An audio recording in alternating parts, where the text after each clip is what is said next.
please. Okay. So let me scene set a little bit. All right. We're at the Dave and Buster's. Phoenix. Oh, Every one my of these goodness. stories starts off with like, we're at the Dave and Buster's. And I have not like been particularly good at Pop-A-Shot throughout my life. I've never been good, though. Yeah, like I'm not bad, but I'm not good. Like I'm always like in the 20s, like respectable, but like don't quite have the feel for it, right? So we play a little bit. I was at spring training with some of my girlfriends this past week. And, you know, we're watching the NCAA tournament after a baseball game. So we go over to Dave and Buster's and watch, you know, because they have it on every screen. And I played, I got something in the 20s. Maybe I got up to 30 once or twice. But then as I'm walking out, there's a machine and there's like a contest going on. And we had a couple tickets left on our, or I don't know, whatever credits left on our card. So we're like, oh, let's just use them up, play a couple of things at Pop-A-Shot as we're walking out. We didn't realize that like it was actually free because it was a contest. You just could play like endlessly. And the girl at the front desk was like, I'm the one who got 74. I'm like, wait, you got 74 on Pop-A-Shot? Who does that? And she's like, yeah, the trick is you just throw it like real soft, you know, like you just try to hit kind of the front of the rim and throw it up with real soft touch. And it always like bounces in. And I was like, really? I thought you were supposed to try to bank it in. I always thought you were supposed to try to hit like the bottom of the bank shot because it's always moving back and forth. So like just aim for that square and like you'll hit it in. No, you're supposed to throw it real soft. And so I watched her do it once and then I was like, let me see that. Hold on, let me see if I can do it like that. And I start messing around. And all of a sudden I got like 40. And I was like, whoa, that's like the best I've ever gotten.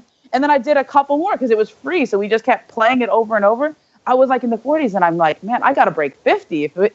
Now that I know how to do this, let's do it. And I'm like literally like using my legs on each of these shots. Right. So it's like by the end of it, I'm huffing and puffing. I'm like, ooh, okay. It's like 3-point shooting contest. Right. And, I turn to my friend. I'm like, this is the one. I'm feeling this one. Okay. Like I think I'm going to break 50 on this. She goes, no, I think you're going to break 60. I'm like, ooh, okay, let's go. And I just start rolling. Like I got to 40 like, right off the bat. Like I was nailing my 2-pointers.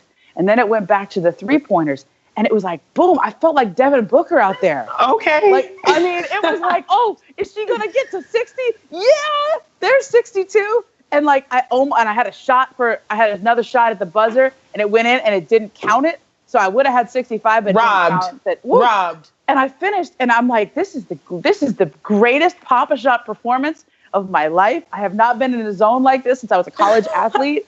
Like this was like top 10 athletic feat of the last decade. Okay. And like, I turn around and I'm like, did everybody see that? Like, just my friend saw it. The girl at the front who showed me how to do it, she was like helping a customer. And then like these dudes behind me were like watching and like, but didn't really react. And I start running around like I just, won a finals game or something. And I'm like, did you see that? Did you see that? Like, okay. Yo, that's hilarious. I've always been a banker. This is changing. Yeah. This is revolutionary. I've always been a banker thinking you got to bank it in the same place. No. I really will try.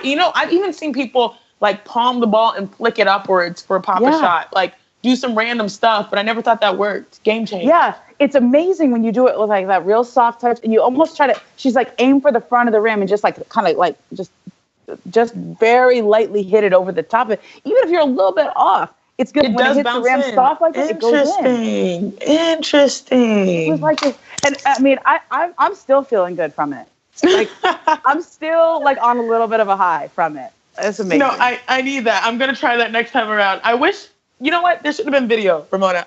And I mean, I felt like, I was like, man, I haven't, like, Chiney, like, when's the last time you've been in a zone like that in a game where you, like, just couldn't miss?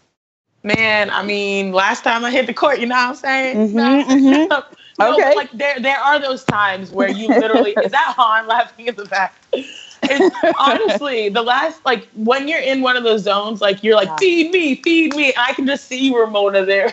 Oh, my God.